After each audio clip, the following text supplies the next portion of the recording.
Hey guys, কেন্দ্ৰীয় বিদ্যালয় সংগঠনৰ পৰা ৰিকুৱাৰমেন্টৰ কাৰণে নটিফিকেশন আহিছে আৰু আপুনি এপ্লাই কৰিব পাৰিব 9126 পোষ্টৰ কাৰণে আহিছে নটিফিকেশনটো আৰু এইটো ৰিকুৱাৰমেন্ট আপোনাৰ ডাইৰেক্ট ৰিকুৱাৰমেন্ট হ'ব যদি আপুনি ইন্টাৰেস্টেড আছে এইটো ভিডিঅ'ত আপুনি চেক কৰিব পাৰিব এইটো ৰিকুৱাৰমেন্ট আহিছে তাৰে ওভাৰভিউ খিনি লগতে আপুনি চেক কৰিব পাৰিব ভেকেন্সি ডিটেইলছ আৰু ভেকেন্সি খিনিত এপ্লাই কৰোতে আপুনি কি এলিজিবিলিটি ক্ৰাইটেৰিয়া আপুনি ফলো কৰিব লাগিব লগতে আপোনাৰ সিলেকশন প্ৰসেস কেনেকৈ হ'ব কেনেকৈ আপুনি এপ্লাই কৰিব পাৰিব ভেকেন্সি খিনিত আৰু আপোনাৰ এপ্লাই কেতিয়াৰ পৰা ষ্টাৰ্ট হ'ব কেতিয়ালৈকে লাষ্ট আপুনি এপ্লাই কৰিব পাৰিব তাৰে কমপ্লিট ডিটেইলছ মই আপোনাক এইটো ভিডিঅ'ত প্ৰভাইড কৰিম যদি আপুনি ইন্টাৰেস্টেড তো আহক দেৰি নকৰি আজিৰ ভিডিঅ'টো আৰম্ভ কৰোঁ কেন্দ্ৰীয় বিদ্যালয় ৰিকুৱাৰমেন্ট 2025 ৰ কাৰণে আছে নটিফিকেশন আৰু আপুনি এপ্লাই কৰিব লাগিব অনলাইনত যত আপোনাৰ পোষ্ট দি আছে 9126 যত আপুনি টিচিং এণ্ড নন টিচিং পোষ্টৰ কাৰণে এপ্লাই কৰিব পাৰিব এইটো ৰিকুৱাৰমেন্ট ৰিলেটেড যদি কোনো ধৰণৰ কোৱেশ্চন থাকে আপুনি এইটো ভিডিঅ'ৰ কমেন্ট সেকশনত কমেন্ট কৰি দিব এতিয়া চাই লওক যেটো ৰিকুৱাৰমেন্ট আহিছে তাৰে ওভাৰভিউ খিনি অৰ্গানাইজেচন কেন্দ্ৰীয় বিদ্যালয় সংগঠনৰ পৰা আহিছে নটিফিকেশনটো আৰু যেটো ৰিকুৱাৰমেন্ট ইয়াৰ হয় 2025 ৰ কাৰণে আহিছে আৰু এটো ৰিকুৱাৰমেন্ট আপোনাৰ ডাইৰেক্ট ৰিকুৱাৰমেন্ট হ'ব এটো ভেকেন্সি টোটাল ভেকেন্সি দিয়া আছে 9126 পোষ্টৰ কাৰণে আপুনি এপ্লাই কৰিব পাৰিব আৰু যেটো আপোনাৰ পোষ্ট টাইপ হয় যেটো আপুনি টিচিং এণ্ড নন টিচিং পোষ্টৰ কাৰণে এপ্লাই কৰিব পাৰিব এপ্লিকেশন যেটো মোড হয় আপুনি অনলাইনত কৰিব লাগিব অফিচিয়েল ওয়েবসাইটৰ লিংক মই আপোনাক এই ভিডিঅৰ ডেসক্ৰিপচনত প্ৰভাইড কৰি দিম তাতে আপুনি চেক কৰিব পাৰিব তাতে ক্লিক কৰিলে ডাইৰেক্টলি আপুনি যেটো অফিচিয়েল ওয়েবসাইট আছে তাতে ৰিডাইৰেক্ট হ'ব পাৰিব ভেকেন্সি ডিটেইলছ খিনি চাই লওক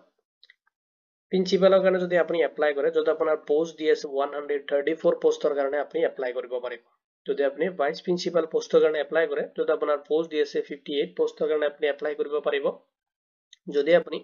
PGT পোষ্টৰ কাৰণে এপ্লাই কৰে যত আপোনাৰ 1465 পোষ্টৰ কাৰণে আছে নটিফিকেশনটো নেক্সট যেটো পোষ্ট আছে TGT যত আপুনি 2794 পোষ্টৰ কাৰণে এপ্লাই কৰিব পাৰিব PRD যত আপুনি এপ্লাই কৰিব পাৰিব 3365 পোষ্টৰ কাৰণে আছে নটিফিকেশনটো লাইব্ৰেৰিয়ানৰ কাৰণে আছে যত আপুনি এপ্লাই কৰিব পাৰিব 147 পোষ্ট নন টিচিং পোষ্টৰ কাৰণে আছে যত আপুনি এপ্লাই কৰিব পাৰিব 1155 পোষ্টৰ কাৰণে আৰু টোটাল আপোনাৰ যেটো পোষ্ট দি আছে 9126 পোষ্টৰ কাৰণে আপুনি এপ্লাই কৰিব পাৰিব এতিয়া চাই লওক পোষ্ট খিনিত এপ্লাই কৰোতে কি এলিজিবিলিটি ক্ৰাইটেৰিয়া আপুনি ফলো কৰিব লাগিব যদি আপুনি পোষ্ট গ্ৰেজুৱেট টিচাৰ পোষ্টৰ কাৰণে এপ্লাই কৰে PGT তেতিয়াহলে আপুনি পোষ্ট গ্ৰেজুৱেচন যেটো ডিগ্ৰী হয় এটা আপুনি কমপ্লিট কৰাব লাগিব আৰু পোষ্ট গ্ৰেজুৱেচন যেটো ডিগ্ৰী হয় এটো কমপ্লিট কৰিব লাগিব আপুনি যেটো সাবজেক্ট লৈ কিনে আপুনি মানে এপ্লাই কৰিব যেটো কাৰণে আপুনি ইন্টাৰেস্টেড হয় এটো সাবজেক্ট লৈ কিনে আপুনি কৰা হ'ব লাগিব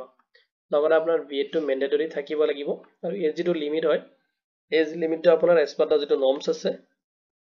এটো হিচাপত হ'ব যেটো আপোনাৰ কেন্দ্ৰীয় বিদ্যালয় নৰ্মছ সেটো হিচাপত হ'ব নেক্সট যেটো পোষ্ট আছে ট্ৰেইনিং গ্ৰেজুৱেট টিচাৰ যেটো TGT কাৰণে হ'ব আপুনি গ্ৰেজুৱেচনটো কমপ্লিট কৰা হ'ব লাগিব আৰু যেটো সাবজেক্টত আপুনি এপ্লাই কৰিব এটো সাবজেক্ট লৈ কিনে আপুনি গ্ৰেজুৱেচন কৰিব লাগিব লগতে BEd লাগিব এন্ড আপুনি যদি CTET টো কৰিছে তেতিয়াহলে আপুনি এটো পোষ্টত প্ৰেফাৰেন্সটো বেছিকৈ পাব যদি আপুনি CTET কৰাও নাই তথাপি আপুনি এটো পোষ্টৰ কাৰণে এপ্লাই কৰিব পাৰিব এজ লিমিট এসপাৰ্টা যেটো ৰুলছ আছে কেন্দ্ৰীয় বিদ্যালয়ৰ এটো হিচাপত আপোনাৰ এপ্লিকেবল হ'ব আৰু যেটো প্ৰাইমাৰী টিচাৰ আছে PRD যত আপুনি এপ্লাই কৰিব পাৰিব যত বিচাৰ আছে সিনিয়ৰ সেকেন্ডাৰী যদি আপুনি হায়াৰ সেকেন্ডাৰী টো কোৱালিফাইড কৰিছে এটো ভেকেন্সিত আপুনি এপ্লাই কাৰণে এলিজিবল হ'ব লগতে চাওক যদি আপুনি গ্ৰেজুৱেচন কৰিছে উইথ আপোনাৰ DLED বা BEd আছে তেতিয়াহলে আপুনি এপ্লাই কৰিব পাৰিব লগতে যদি আপুনি CTET টো কমপ্লিট কৰিছে CTET এক্সাম টো কোৱালিফাইড তেতিয়াহলে আপুনি প্ৰেফাৰেন্সটো বেছিকৈ পাব যদি আপুনি CTET টো কোৱালিফাইড কৰা নাই তথাপি আপুনি এটো পোষ্টত এপ্লাই কৰিব পাৰিব যদি আপোনাৰ BEd বা DLED আছে নেক্সট যেটো পোষ্ট আছে principal and vice principal option দি আছে যেটো এক্সাম আপুনি প্ৰিন্সিপাল বা ভাইস প্ৰিন্সিপাল পোষ্টত যদি আপুনি এপ্লাই কৰে তেতিয়াহলে আপুনি মাষ্টাৰ ডিগ্ৰী কৰা হ'ব লাগিব কমপ্লিট এটো পোষ্ট গ্ৰেজুৱেচন ডিগ্ৰী লগতে আপোনাৰ এক্সপেৰিয়েন্স থাকিব লাগিব আৰু প্ৰিন্সিপাল যেটো পোষ্ট হয় হেতু ৰিলেটেড আপুনি কোনো এটা স্কুল বা কলেজত যদি আপুনি প্ৰিন্সিপাল হিচাপত আপুনি যদি কাম কৰিছিলে হেতু এক্সপেৰিয়েন্স থাকিলে আপুনি এটো পোষ্টত এপ্লাই কৰিব পাৰিব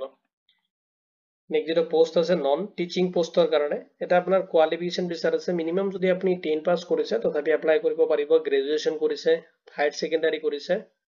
তেতিয়াহলে আপুনি এটো পোষ্টত নন টিচিং পোষ্টৰ কাৰণে এলিজিবল হ'ব লগতে আপোনাৰ টাইপিং এণ্ড কম্পিউটাৰ স্কিল আপোনাৰ থাকিব লাগিব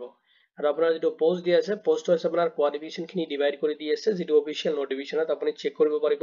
আৰু নটিফিকেশনটো মই আপোনাক এই ভিডিঅৰ ডেসক্ৰিপচনত লিংক থ্ৰু প্ৰভাইড কৰি দিম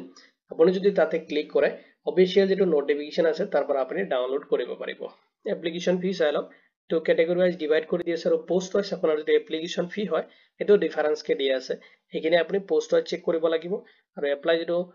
কৰিব আপুনি অনলাইনত কৰোতে আপোনাৰ পেমেন্ট খিনি অনলাইনতে পেমেন্ট কৰি দিব লাগিব এতিয়া চালক কেনেকৈ আপুনি এপ্লাই কৰিব তে এপ্লাই কৰিবলৈ ফাৰ্স্ট যেটো স্টেপ হয় আপুনি অফিচিয়েল যেটো ওয়েবসাইট আছে তাতে ভিজিট কৰিব লাগিব যেটো লিংক আপুনি এই ভিডিওৰ ডেসক্ৰিপচনত পাই যাব তাতে ক্লিক কৰিলে আপুনি যেটো অফিচিয়েল ওয়েবসাইটত ভিজিট কৰিলে আপুনি যেটো ৰিকুৱাৰমেন্ট সেকশন আছে তাতে ভিজিট কৰিব পাৰিব তাতে আপুনি ক্লিক কৰিব লাগিব যেটো কেন্দ্ৰীয় বিদ্যালয়ৰ ৰিকুৱাৰমেন্টৰ কাৰণে 2000 নটিফিকেশন আহিছিল এটি যেটো ৰিকুৱাৰমেন্ট হয় তাতে আপুনি সব এপ্লাই অনলাইন বাটনটো দি আছে আৰু তাতে আপুনি ফাৰ্স্ট টাইম গলে ৰেজিষ্ট্ৰেচন কৰিব নেক্সট আপোনাৰ এপ্লিকেশন ফৰ্মটো ফিল আপ কৰিব লাগিব যিখিনি ৰিকুৱাৰমেন্ট ডিটেইলছ আছে আপুনি তাতে ফিল আপ কৰি দিব লাগিব কেয়াৰফুলি ফিল আপ কৰিব এন্ড আপলোড কৰিব লাগিব ৰিকুৱাৰমেন্ট ডকুমেন্টছ খিনি লগতে ফটো সিগনেচাৰ খিনি আপুনি আপলোড কৰি দিব লগতে আপোনাৰ কোৱালিফিকেশন সাৰ্টিফিকেট লগতে এক্সপেৰিয়েন্স যদি আছে সাৰ্টিফিকেট খিনি আপলোড কৰিব নেক্সট আপোনাৰ এপ্লিকেশন ফি এটো ক্যাটেগৰি এন্ড পোষ্ট ওয়াইজ দি আছে এখানে আপুনি পেমেন্ট কৰি দিব আপোনাৰ এপ্লিকেশনটো আপুনি সাবমিট কৰিব লগতে যে ফিউচাৰ ৰেফাৰেন্সৰ কাৰণে আপোনাৰ যে এপ্লিকেশন একনলেজমেন্ট ৰিসিপ্ট এটা আপুনি প্ৰিন্ট আউট ৰাখিব এতিয়া চালক ইম্পৰ্টেন্ট ডেটস খিনি তো এপ্লিকেশন স্টাৰ্ট হৈছে 14 নৱেম্বৰ 2025 ৰ পৰা আৰু আপুনি লাষ্ট এটো পোষ্টত এপ্লাই কৰিব পাৰিব 4 ডিসেম্বৰ 2025 লৈকে এক্সাম ডেটটো এতিয়ালৈকে নটিফাই কৰা নাই কিছুমান ডাইৰেক্ট আপোনাৰ সিলেকশন হ'ব যত আপুনি ইন্টাৰভিউ ফেস কৰিলে আপোনাৰ সিলেকশন প্ৰসেস খিনি কমপ্লিট হ'ব কিছুমান পোষ্টত আৰু কিছুমান পোষ্ট আছে যত আপুনি এক্সাম এটেম্প কৰিব লাগিব তো আপুনি যদি ইন্টাৰেষ্টেড এটো ভিডিওত আপুনি চেক কৰিব পাৰিব লগতে এই ভিডিওৰ ডেসক্ৰিপচনত মই ইম্পৰ্টেন্ট লিংক খিনি প্ৰভাইড কৰি দিম আপুনি তাতে চেক কৰিব পাৰিব আৰু এটো ৰিকুৱাৰমেন্ট ৰিলেটেড যদি কোনো ধৰণৰ কোৱেশ্চন থাকে আপুনি এই ভিডিওৰ কমেন্ট সেকশনত কমেন্ট কৰিব নাপাহৰিব তো আজি ভিডিওটো চোৱাৰ বাবে ধন্যবাদ দিকিনে আজি ভিডিও মই ইমানতে সামৰিছো